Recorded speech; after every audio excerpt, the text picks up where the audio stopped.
ಇನ್ನು ಬೆಂಗಳೂರಲ್ಲಿ BJP JDS ಸಮನ್ವಯ ಸಮಿತಿ ಸಭೆ ನಡೀತಾ ಇದೆ. ಬೆಂಗಳೂರಿನ ಖಾಸಗಿ ಹೋಟೆಲ್ನಲ್ಲಿ ನಾಯಕರ ಸಭೆ ನಡೀತಾ ಇದ್ದು, ಸಭೆಯಲ್ಲಿ ಮಾಜಿ ಪ್ರಧಾನಿ ಎಚ್.ಡಿ. ದೇವೇಗೌಡರು ಕೂಡ ಭಾಗಿಯಾಗಿದ್ದಾರೆ. ಬಿಜೆಪಿ ಚುನಾವಣಾ ಉಸ್ತುವಾರಿ ರಾಧಾ ಮೋಹನ್ ದಾಸ್ ಹಾಗೆ ಮಾಜಿ ಸಿಎಂಗಳಾದ ಯಡಿಯೂರಪ್ಪ, ಕುಮಾರಸ್ವಾಮಿ, ಬಿಜೆಪಿ ರಾಜ್ಯಾಧ್ಯಕ್ಷ B Y. Vijayendra, R Ashok, JDS core committee ಅಧ್ಯಕ್ಷ ಜಿ.ಟಿ. ದೇವೇಗೌಡ, ಸಂಸದ ಸದಾನಂದ ಗೌಡ, ಗೋವಿಂದ ಕಾರಜೋಳ, ಸಿ.ಟಿ. ರವಿ ಸೇರಿ ಬಿಜೆಪಿ ಜೆಡಿಎಸ್ ನಾಯಕರು ಭಾಗಿಯಾಗಿದ್ದಾರೆ. ಇನ್ನು ಬಿಜೆಪಿ ಜೆಡಿಎಸ್ ಶಾಲು ಧರಿಸಿ ಸಭೆಯಲ್ಲಿ ಎಲ್ಲ ನಾಯಕರು ಭಾಗಿಯಾಗಿರೋದನ್ನ ಕೂಡ ಗಮನಿಸಬೇಕು. ಇಲ್ಲಿ ಅಂದ್ರೆ ಜೆಡಿಎಸ್ ಬಿಜೆಪಿ ಮೈತ್ರಿ ಬಗ್ಗೆ ಇರುವಂತಹ ಗೊಂದಲ ನಿವಾರಣೆಗಾಗಿ ಈ ಒಂದು ಸಭೆ ನಡೆಸಲಾಗ್ತಾ ಇರೋದು. ಮೈತ್ರಿ ಅಭ್ಯರ್ಥಿಗಳ ಪರ ಜಂಟಿ ಪ್ರಚಾರ ಮಾಡುವಂತೆ ಕರೆ ಕೊಡಲಾಗಿದೆ. ಎರಡೂ ಪಕ್ಷಗಳ ಕಾರ್ಯಕರ್ತರು ನಾಯಕರ ಸಮನ್ವಯತೆಯನ್ನು ಸಾಧಿಸುವ ನಿಟ್ಟಿನಲ್ಲಿ ಈ ಒಂದು ಸಭೆ. ಯಾವ ನಾಯಕರು ಯಾವ ಕ್ಷೇತ್ರಗಳಲ್ಲಿ ಪ್ರಚಾರ ಮಾಡಿದ್ರೆ ಸೂಕ್ತ ಅನ್ನುವ ನಿಟ್ಟಿನಲ್ಲಿ ಈ ಸಭೆಯಲ್ಲಿ ಚರ್ಚೆ ಆಗುತ್ತೆ. ಅಸಮಾಧಾನ ಹೊಂದಿರುವ ತಳಮಟ್ಟದ ನಾಯಕರ ಮನವೊಲಿಕೆ ಕೂಡ ಇದರ ಉದ್ದೇಶವಾಗಿದೆ. ಜಂಟಿ ಸಮಾವೇಶಗಳನ್ನು ನಡೆಸೋದಕ್ಕೆ ದಾಮೋದರ್ ಮೆರಾಬುಲ್ ಗುಲಾಬಿ ಬೆಳೆದು ಅರ್ಧ ಎಕರೆಯಲ್ಲಿ 6 ಲಕ್ಷ ಲಾಭ ಗಳಿಸ್ತಿದ್ದಾರೆ. ನೀವು ಕೂಡ ಅವರಿಂದ ಕಲಿಬೇಕಾ? ಅವ್ರ ಜೊತೆ ವಿಡಿಯೋ ಕಾಲ್ನಲ್ಲಿ ಮಾತಾಡಬೇಕಾ? ಈಗಲೇ ಫ್ರೀಡಮ್ ಆಪ್ ಡೌನ್ಲೋಡ್ ಮಾಡಿ. ನಾಳೆಯೇ ಯೋಜನೆ ತಯಾರಿ ಮಾಡುವಂತಹ ನಿಟ್ಟಿನಲ್ಲೂ ಕೂಡ ಮಾತುಕತೆ ನಡೆದಿದೆ.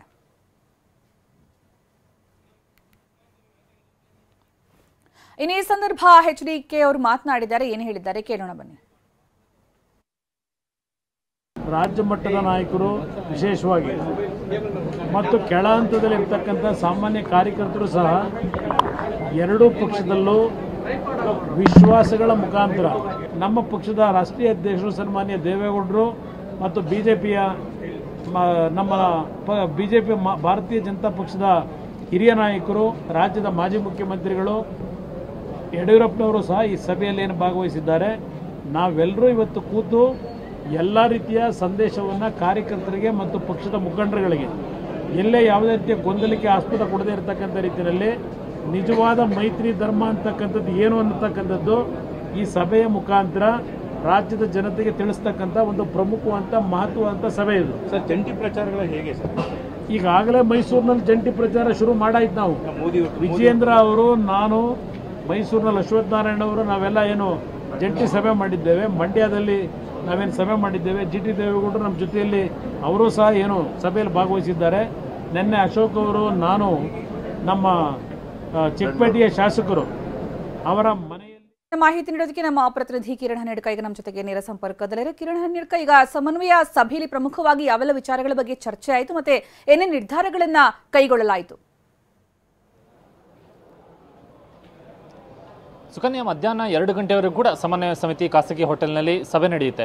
ಇಲ್ಲಿ ಪ್ರಮುಖವಾಗಿ ಲೋಕಸಭಾ ಚುನಾವಣೆಗೆ ಸಂಬಂಧಪಟ್ಟಂತಹ ಪ್ರಚಾರದ ಕಾರ್ಯವೈಖರಿ ಯಾವ ರೀತಿ ಇರಬೇಕನ್ನುವಂಥ ನಿಟ್ಟಿನಲ್ಲಿ ಪ್ರಧಾನವಾದಂತಹ ತೀರ್ಮಾನವನ್ನು ಮಾಡಿಕೊಳ್ಳಾಗುತ್ತೆ.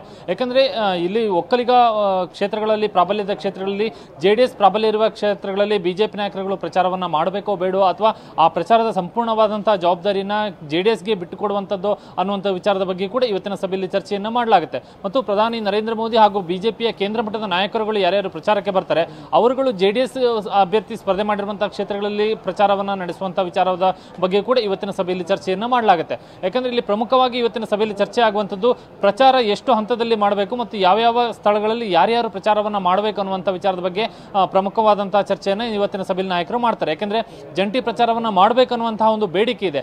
ಇದು ಈ ಜಂಟಿ ಪ್ರಚಾರವನ್ನು ಮಾಡಿದರೆ ಈ ಎರಡೂ ಪಕ್ಷದ ನಾಯಕರುಗಳು ಒಂದೇ ಸ್ಥಳದಲ್ಲಿ ಪ್ರಚಾರವನ್ನು ಮಾಡಿದರೆ ಸಮಯಾವಕಾಶದ ಕೊರತೆ ಉಂಟಾಗುತ್ತೆ ಅನ್ನೋ ಒಂದು ಆತಂಕವೂ ಕೂಡ ಇದೆ. ಹಾಗಾಗಿ ಇಲ್ಲಿ ಕಳೆದ ಬಾರಿಯ ವಿಧಾನಸಭಾ ಚುನಾವಣೆಯಲ್ಲಿ ಬಿಜೆಪಿ ಒಂದು ಪ್ರಯೋಗವನ್ನು ಮಾಡಿತ್ತು. ನಾಯಕರುಗಳು ಬೇರೆ ಬೇರೆ ಸಮಯದಲ್ಲಿ ಪ್ರಚಾರವನ್ನು ಮಾಡಿದ್ರು. ಅದೇ ರೀತಿ ಮಾಡಬೇಕನ್ನುವಂಥ ವಿಚಾರದ ಬಗ್ಗೆ ಕೂಡ ಚರ್ಚೆಯನ್ನ ಮಾಡಲಾಗುತ್ತೆ.